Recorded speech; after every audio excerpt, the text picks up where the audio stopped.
Guys ఏంటా మాటలు చంపలు వేసుకుంటే తెలీదు. నేను ఫుల్ ట్రిప్ అవుతున్న మ్యూజిక్ మీద, ఇంకా ఓల్డ్ సాంగ్స్ మీద అయితే అసలు నేను చెప్పక్కర్లేదు, మీకు అర్థమైపోయి ఉంటుంది నా స్టోరీలో.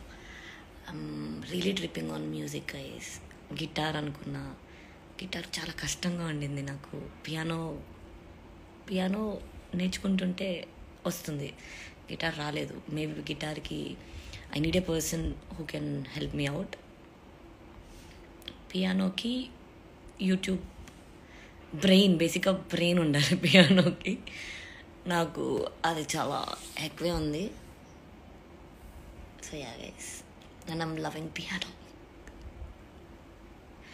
తొందరలోనే మీరు మ్యాడ్ అవుతారు, అంత నేర్చుకుంటా, అంత బాగా నేర్చుకుంటా.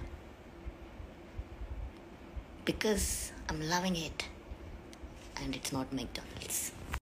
గైస్ ఐ నో నేను ఒక 2 weeks ఎగ్గొట్టాను. మీ ఫ్రెండ్స్ కూడా అలా ఎగ్గొడుతుంటారు కదా, అలానే ఎగ్గొట్టాను గైస్. వాళ్ళని ఎలా వదిలేస్తారు, నన్ను కూడా అలానే వదిలేను. ఓకేనా? But it's not over guys. నేను దీన్ని ఆపేయట్లేదు, అసలు ఆపను. అప్పుడప్పుడు ఒక్కొక్క వీక్ అలా మిస్ కొడుతూ ఉంటాను, పట్టించుకుంటాను. అదే అండ్ లాస్ట్ వీక్ అయితే మా రిత్తు బుడ్డదాని బర్త్డే కాబట్టి ఈ వీక్ అయితే నా ఫ్రెండ్స్తో నేను వెళ్ళాను. అప్పుడు sorry guys, it's okay, no, it's normal to ఎగ్గొటిఫై. నెక్స్ట్ వీక్ క్వశ్చన్తో వస్తాను గైస్, పక్కా. Really sorry, I love you guys. ఇంకా తినలేదు అంటే ఇప్పుడు కాఫీ చేసుకొని అది చల్లగే వరకు పియానోని లవ్ చేసి, అది అవ్వగానే వర్కౌట్ స్టార్ట్ చేసి, బేసిక్గా కాఫీ తాగిన తర్వాత సుస్సు వచ్చే వరకు నేను వెయిట్ చేస్తాను. అదంతా పోవాలి కదా, తాగిందంతా. అది పోయాక ఐ స్టార్ట్ వర్కింగ్ అవుట్. అది అయిపోయాక ఐ ఈట్. టైం పడుతుంది. పొద్దున మొత్తం ఇలా ప్రాపర్గా ఇలా హెల్తీగా ఇలా చేస్తా, మంచి ఫుడ్ తింటా. 8, 9, 10 అయిందా స్టార్ట్ అవుతాయి cravings. Biryani, rice, pizza, burger, ఇలా.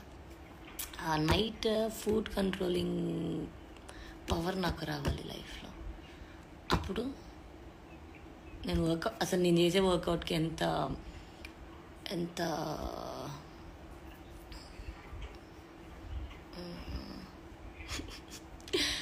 అది మంచిగా అవ్వచ్చు, కానీ నేను అవ్వట్లేదు, ఎందుకంటే తింటున్నా. నాకేం తెలుసు, భరించడమే అంతే. ఏదైనా ఎక్స్పీరియన్స్ ఇట్ గైస్. ఆ ఎక్స్పీరియన్స్ వచ్చినప్పుడు ఎలా తప్పించుకోవాలి అని చూడకుండా దాన్ని ఎలా ఆస్వాదించండి. ట్యాబ్లెట్లు వేసుకోవచ్చు మెఫ్తాల్, బట్ నేను వేసుకోను. నేను భరించాలి అనిపిస్తుంది నాకు. అన్నం, పప్పు, కూర, పెరుగు, చారు అన్నీ కలిపి నీకొక ముద్ద, నాకొక ముద్ద, తర్వాత జర్రెత్తే